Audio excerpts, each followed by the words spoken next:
Minas Gerais, mas que hoje eu venho aqui para fazer uma introdução para vocês, porque os assuntos nossos ligados à agricultura são extremamente complexos. Aliás, assunto no Brasil não tem nenhum simples. E a gente vai trocar uma ideia. Em algum momento eu vou, inclusive, fazer alguma abordagem sobre algumas questões da palestra anterior, que tem a ver especificamente com a realidade de Minas Gerais. Vou achar uma posição aqui, que aqui fica bem. Bom, pode iniciar. Não dá para falar sobre o Plano Diretor de Agricultura Irrigada de Minas Gerais, que não é um plano de irrigação, que não é um plano de obra, que é um plano para se construir um caminho para ampliarmos a irrigação utilizando o enorme potencial que temos em Minas Gerais, como de resto é a questão brasileira. Nós temos que fazer aqui antes uma contextualização, e então para isso, e aí em síntese, a origem das grandes questões ambientais que o mundo debate nesse momento, inclusive aqui no Rio de Janeiro, nós teremos em junho a chamada Conferência Rio+20. Ou seja, teve em 92 a Conferência do Rio de Janeiro, mas se voltarmos em 1972, teve em Estocolmo, foi tudo sobre meio ambiente. Hoje, nós chegamos à conclusão de que, quando começou a falar de sustentabilidade, que é o tema central nosso, na agricultura irrigada, nós evoluímos muito pouco. Em alguns casos até regredimos por restrições legais e por pressões da sociedade.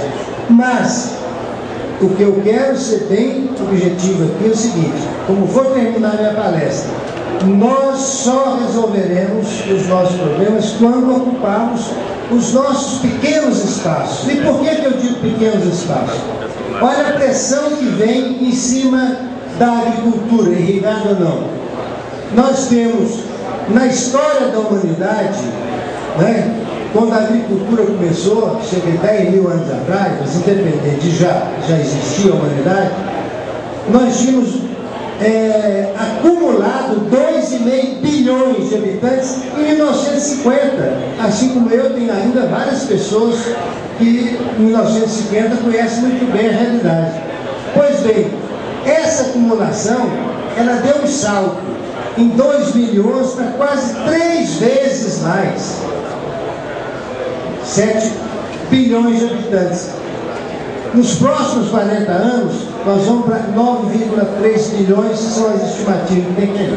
Mas o dado de hoje, 7 bilhões, é real. O que tem além disso?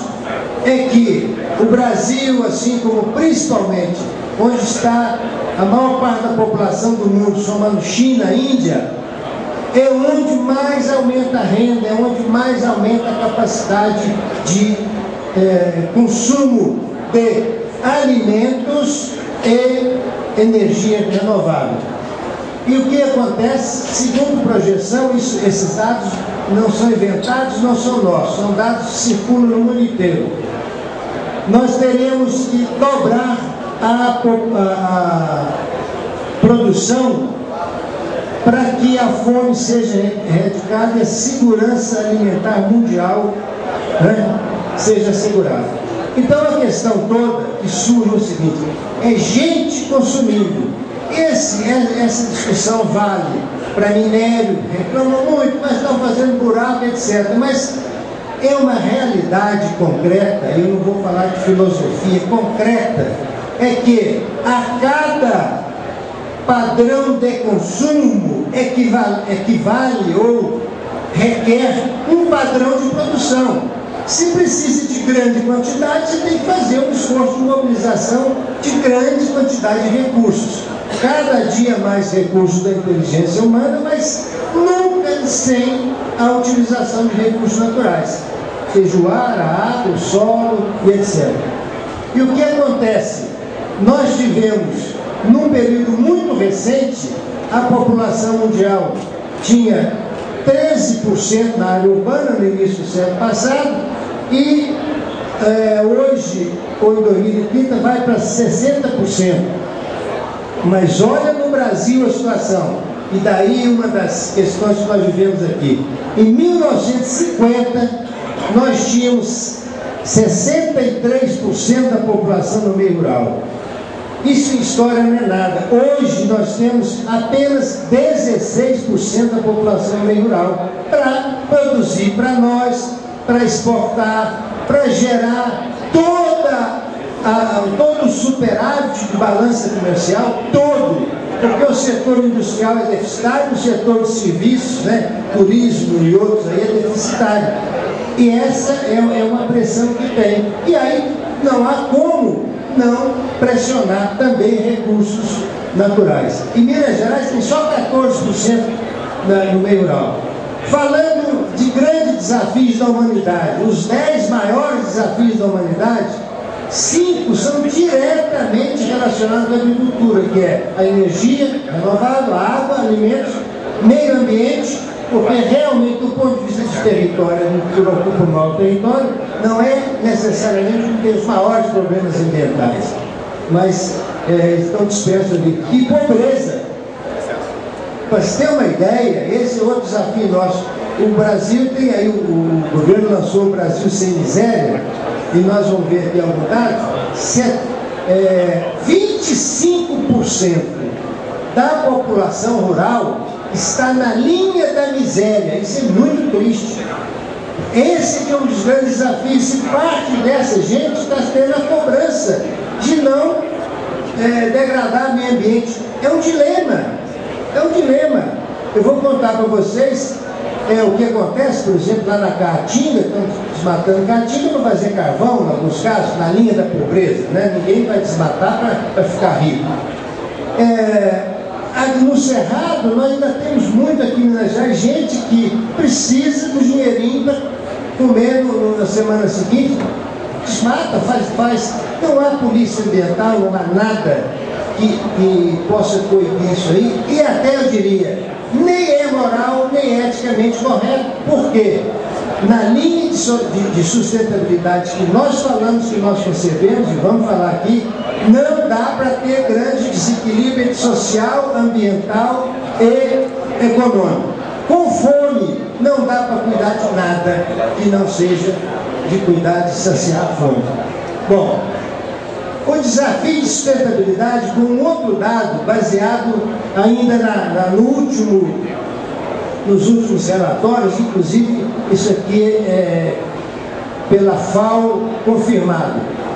Veja bem, isso aqui no caso da humanidade, de 45 a 2010, portanto praticamente hoje, em 65 anos, a demanda de alimentos nesse período cresceu 45%. Agora, de 2010 a 2050, a projeção da FAO é que vai crescer 60%, menos do que aquela que fala que ia dobrar, mas 60%. Então verifique-se que num tempo menor, 40 anos, nós vamos ter exigência de um crescimento maior. E olhe que naquela faixa de 45 a 2010, se nós olharmos lá na década de 70, foi quando teve a Revolução Verde, foi quando entraram os fertilizantes, os defensivos agrícolas, etc., que aumentou drasticamente a produtividade. E o que se diz numa avaliação repetida e reiterada, que 40% do acréscimo de alimentos até 2050 deverá ter origem no Brasil. Esse é o dilema. Nós temos de um lado uma pressão, porque não podemos ampliar a área, não devemos ampliar a área, né? Nós até achamos que não devemos, mas precisar é outra coisa. E o crescimento da produção no Brasil vai requerer outras formas. Uma delas é a agricultura irrigada, indefectivelmente. Até porque o Brasil e Minas não utiliza praticamente ou pouco mais de 10% do seu potencial. Mostrando aqui rapidamente estabelecimentos rurais, só para ver esse último dado aqui, ó. 72,9% dos estabelecimentos rurais do Brasil tem renda média mensal equivalente a 43% do salário mínimo. Isso é pobreza, é do estabelecimento, não é por pessoa, não. Essa é uma base da nossa agricultura. Portanto, essa agricultura pujante, comercial, que tem que gerar os grandes volumes para alimentar e todo o complexo agroindustrial que nós temos, ou para exportar, ela não pode contar com essa gente nesse grau de pobreza, quase miséria. No caso de Minas Gerais, é muito triste ver que toda essa faixa vermelha tem renda, tem valor bruto da produção, menor de R$400 por hectare ano. Ali é o Norte de Minas, Jequitinhonha e tal, é uma situação crítica. Se quiserem, só para ter uma ideia, as melhores rendas estão do azul e as piores para o vermelho. Então, nós estamos vendo aqui, nós estamos numa região de renda boa, né, que é de 1.600 a 2.000 ou de 1.200 a 1.600 reais por hectare. Pode seguir, por favor? Isso aqui pode seguir, eu já passei essa síntese aí. Agora aqui, eu vou falar uma coisa que isso nós precisamos de ter em mente, é a questão do processo da nossa formação, sobretudo no Brasil. Vale para Minas Gerais, e aqui nós temos companheiros de outros estados, muitos estados do Brasil. O que acontece, o que é inevitável na nossa agenda? Por isso que nós temos que estar atentos, termos participação, atrairmos a agenda para discutir, não fugirmos. Quem for mais indignado, quem for mais esquentado, que seja assim, quem for mais ponderado, que seja, mas nós temos que enfrentar essa discussão. Até o Brasil, até 1960, o Brasil, eu me lembro, eu estava técnico agrícola lá em Barbacena, e a zona da Rio Doce, que é tipicamente zona de Mata Atlântica de Minas Gerais, eu era menino, e aí eu via as pessoas lá da minha comunidade, lá no interior, falar assim: meu filho está lá no sertão do Rio Doce, no sertão de Uberaba, no sertão do Pato de Minas, e já beneficiou tantos alqueires de terra.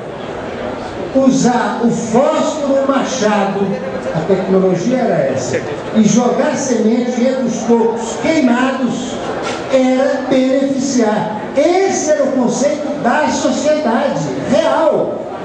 E o que acontece? Foi aí que nasceu a riqueza brasileira, foi aí que nasceu o café, foi aí que nasceu a pecuária e os outros produtos também. Mas isso até 1950. E tem muita coisa que iniciou como área consolidada até 1965, que foi quando teve o Código Florestal, que hoje está sendo área criminalizada. Eu posso dizer para vocês, desde já, que Minas Gerais tem uma lei que hoje, antes do Código ser, o novo Código ser eleito, que Minas Gerais já tirou da criminalização, por exemplo, as áreas plantadas com café. Isso já foi posicionado aqui, por exemplo, no sul de Minas, é uma lei de 2009. Se ela vai ser, viesse a ser considerada, viesse a ser considerada inconstitucional, era uma briga que o governo mineiro, na época o governador Écio, assumiu conscientemente. Ou seja, não admitimos esse tipo de condição de ter que tirar atividades consolidadas há gerações por causa de uma questão posta aí de APP, reserva legal, e não cabe aqui. Não em relação a áreas a desmatar, isso não, isso aí não se discute, nós não estamos reivindicando nada disso.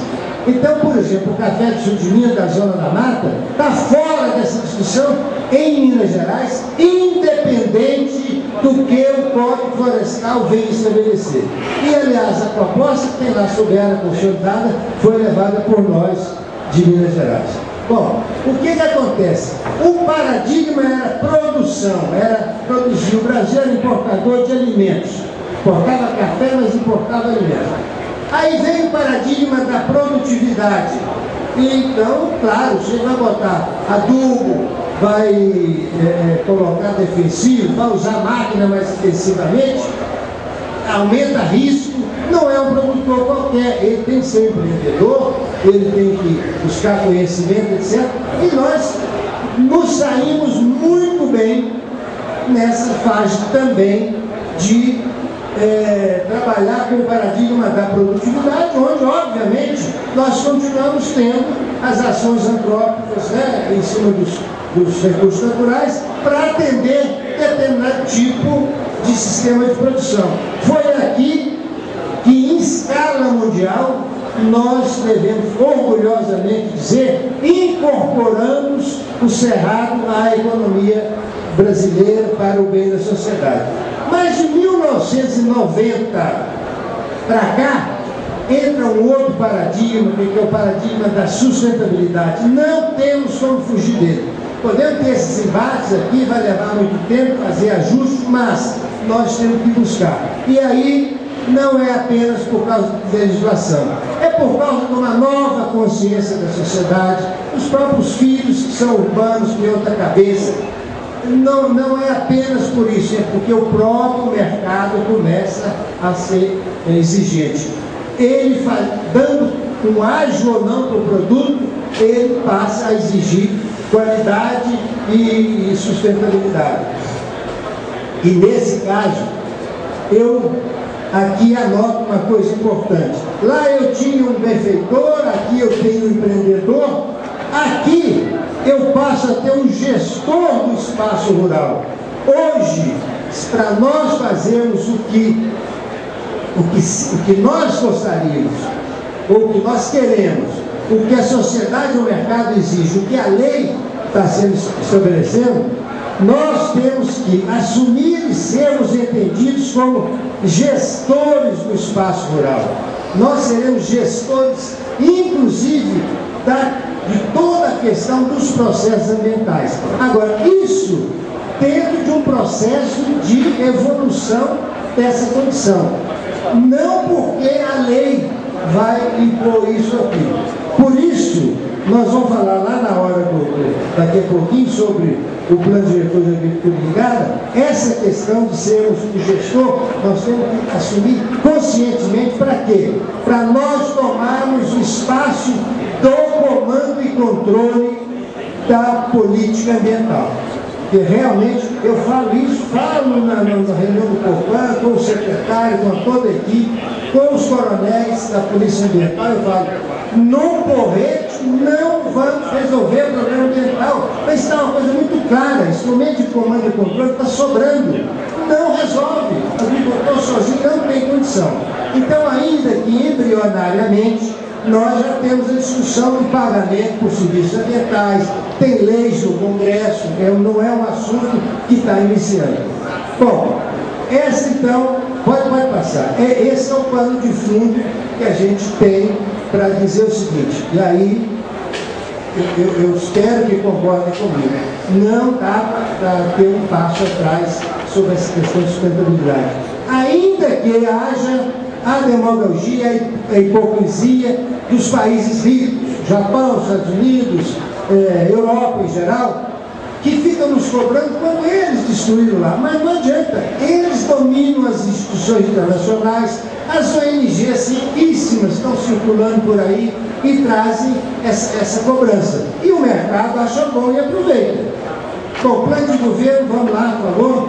Eu queria só registrar que pela primeira vez aparece no plano de governo Anastasia, eu ajudei a escrever isso aqui, objetivo na área do meio ambiente, harmonizar o crescimento urbano, o desenvolvimento econômico e as atividades rurais, harmonizar com as necessidades de proteção ambiental e redução da pobreza.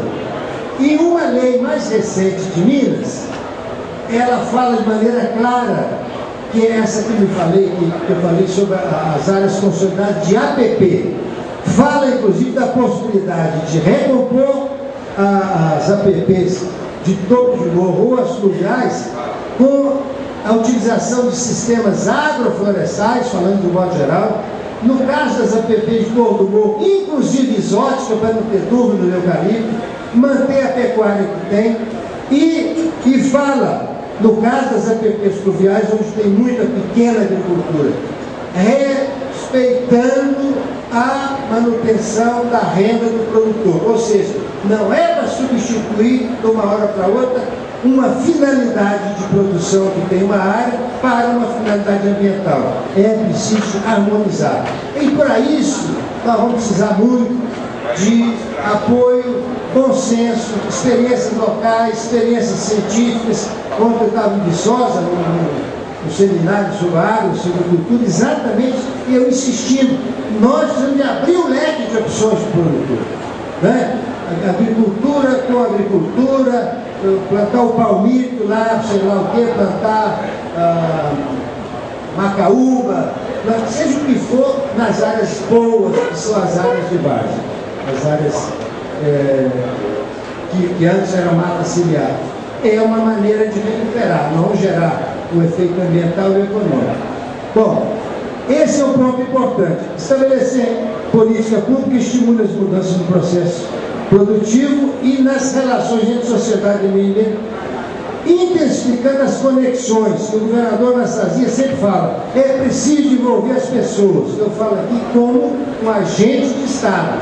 Nós, de Estado, não resolveremos ficarmos só na base dos procedimentos formais, legais, etc. E isso aí, nós precisamos de entidades civis, aqui nós estamos aqui com sindicatos, sobretudo a associação, e buscar o desenvolvimento integrado. Vamos andar mais rápido essa parte aqui. Compromisso do governo com a agricultura, traçar estratégia para tornar o produtor protagonista. Não adianta só o governo, todo mundo sabe, se acabar o Ministério da Agricultura, se acabar a Secretaria da Agricultura, quantas vezes a gente já ouviu isso aí? Ninguém vai sentir falta nenhuma.